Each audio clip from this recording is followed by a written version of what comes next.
What did I just witness? What did I just witness? Oh my gosh. Oh my freaking gosh. Hey cartoon fanatics, this is RJ and welcome to the very first Cartoon Corner. And oh man, it is so exciting that I get to do my very first one discussing the Steven Universe Wanted special because this was absolutely crazy. Now, I've been following Steven Universe probably about as long as everyone else has, where the moment we got the whole jailbreak episode near, I can't remember if that was the first or the second season, and, you know, the minute we discovered Garnet was a fusion and it started getting down and more intense and not so silly of a cartoon anymore, we all started paying attention and were like, oh dang, this is actually pretty good. So here we are. We've had lots of unanswered questions.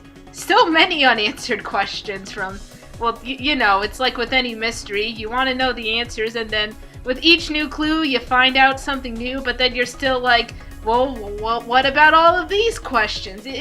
Just with each solved answer comes more questions, and we definitely got that with this special. It's getting crazy, so crazy. I really need to stop using a word other than crazy, so let's just get down to it. So the Steven Universe Wanted special consisted of 4 episodes, Stuck Together, The Trial, Off Colors, and Lars's Head. Now, if you're up to date on Steven Universe, the Stuck Together episode had been leaked previously. I think it was leaked for about 3 weeks to a month before this came out. I actually forgot that Stuck Together was supposed to be part of the 4-part special tonight. So tonight we're going to discuss a little bit about that since people have already talked about it, so there's really no point in going back to it. And we're mostly going to be talking about the trial, which there's a lot of information in the trial, so there's going to be a lot to cover tonight. I'm really excited. I literally just finished watching it about 3 minutes ago, so it's very still fresh in my head. I'm super pumped. Okay. So Stuck Together, for those of you that hadn't seen the episode before this point, we had Steven and Lars stuck on the ship, going to Homeworld with Aquamarine and Topaz. Steven and Lars are having a bit of a spat, and I'll say the comedic timing in that episode is great. The comedy in that episode's great. It's nice to have a little bit of humor, especially after the bomb beforehand where Aquamarine takes Steven to head to Homeworld to pay for Rose Quartz's crimes. So having a little bit of lightheartedness was very nice there. It was nice rewatching the episode. Topaz, of course, we discovered she wasn't so much of a stoic character, but the threat of being possibly shattered by Aquamarine's threats kind of snapped her back into not so emotional mode and just went back to doing what she was supposed to be doing. So I don't know if there's potential future there for Topaz. There's definitely no potential future for Aquamarine, at least for being a crystal gem. Because she is just, she's like that annoying little kid whose parents let them get to do whatever they want so they think they can get away with so much and that they're hot stuff. She's like that. And I think the worst part about Aquamarine for me is that's my birthstone.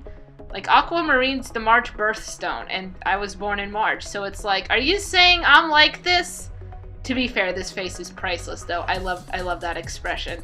That face is just me whenever I think about Aquamarine. So yeah, I think that wraps Stuck Together up pretty much. So let's stop beating around the bush. Let's get down to the serious one, the trial. And oh my gosh, there is a lot to cover in this because we are finally getting some more in-depth stuff on exactly what happened to Pink Diamond, what went down. So let's start with the beginning of the trial with Steven's quote-unquote lawyer. There's a couple of lawyers. There's one for Steven as the defendant, and then there's one as the accuser. I think that's what it's called. And we all thought, just based on the defendant lawyer, that this was a moonstone.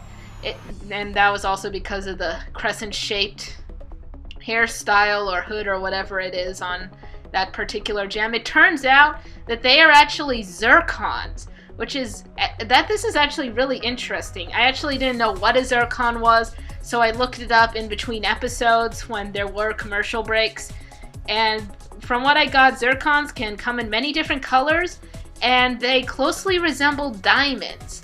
So in the real world, zircons are often mistaken for diamonds and can be used to, you know, be false diamonds. So with that in mind, I would imagine that zircons are fairly high up on the gem hierarchy here, since they can be mistaken for diamonds in our real world. So that was very interesting. But we have a couple of zircons doing lawyer things, defending and accusing Steven's case as being rose quartz for shattering pink diamond. And poor Steven's zircon, she's an absolute mess because he keeps admitting that he did it, and her being the defendant lawyer is like, no, if you keep saying that, then we'll both be shattered, we'll both be doomed. And she of course, understandably, it's your life is riding on this case, and to hope that your accused wants to play the innocent card, and then you find out he's like, nope, I'm guilty. That must have not been an easy time for that particular zircon.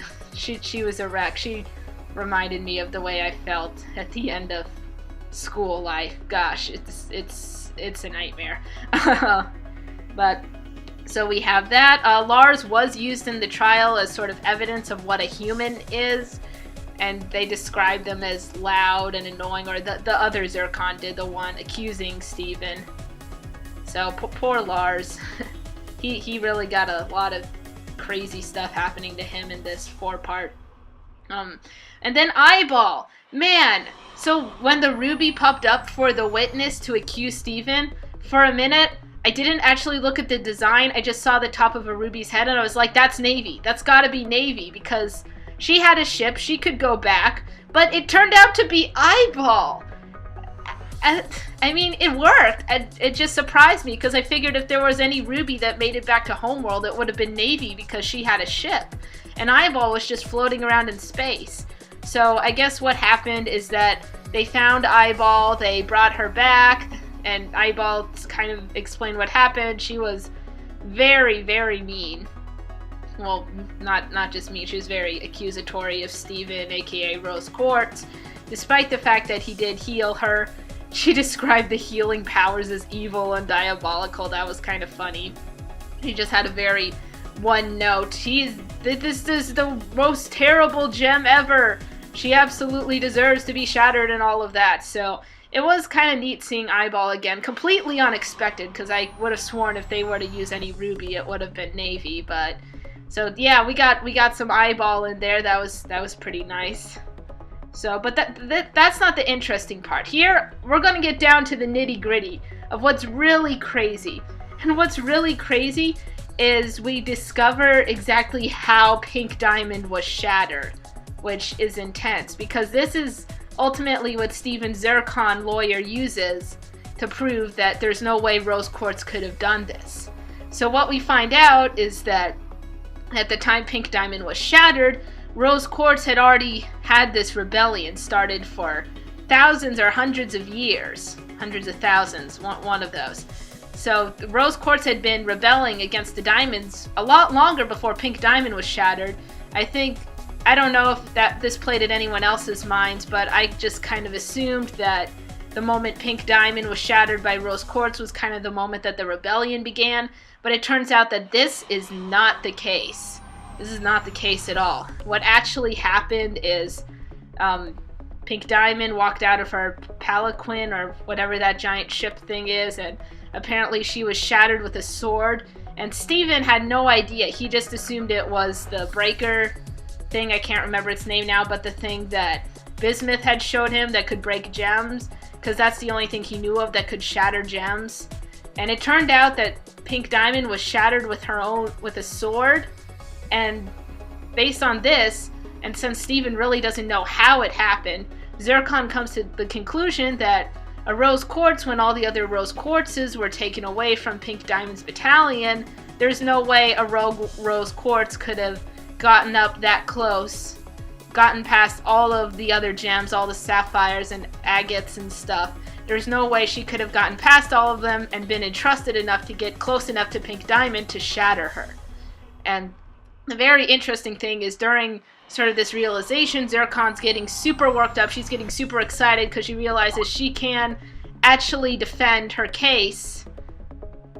And So she points to the diamonds and goes, the only people that could have gotten close enough to do this in this situation would be a diamond.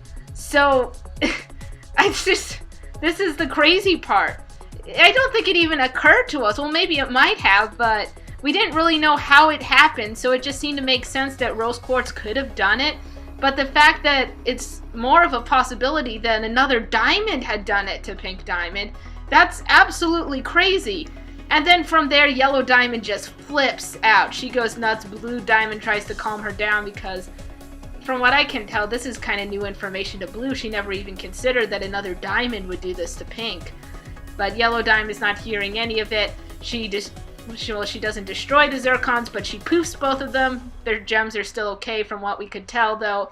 And Steven and Lars jump into Blue Diamond's palanquin that was used in the demonstration in the trial, and they burst out and escape down below on the homeworld somewhere. And Yellow Diamond's all mad and going, we'll still find you and we'll do horrible things to you, because Yellow Diamond wants to believe. Either she wants to believe or she did it, and she's just trying to cover up the fact she did by blaming rose quartz. But either way, this brings a whole new set of factors in for what possibly could have happened to Pink Diamond. And it's really fascinating, because honestly, the minute we discovered Steven was going to Homeworld, I actually thought we might be reaching the end of the series as a whole. Like maybe there will be another season, or they'll wrap up at whenever this season ends, possibly. But there's just a lot of more unanswered questions, and the fact that we now know that a diamond is possibly the only logical explanation of how Pink Diamond could be shattered. There's a whole lot more mystery to uncover. So yeah, that's the biggest thing. I think the trial was, out of all 4 episodes, that was the one where we got the most information, which was absolutely crazy. I loved it. It was great. I can't wait to find out more information. Call me crazy. It feels like a bit of Gravity Falls mystery stuff is rubbing off on Rebecca Sugar's show, which would make sense since she and Alex Hirsch know each other. But you know, that's for another time. So that was the trial. That was really intense. We had been looking forward to this, and boy, it did not disappoint. So the next couple of days, I'll be talking about the next 2 episodes, Off Colors and Lars's Head. So if you like this video, go ahead and give a thumbs up and press that like button. And you can comment if you have your own theories about exactly how the diamonds, or if a diamond had shattered Pink Diamond or not. And don't forget to subscribe as well. We'll be doing a lot more cartoon corners now. Well, there's also a lot of other fun stuff we do on the channel too, so be sure to go ahead and check it out. And I will see you guys for the next cartoon experience.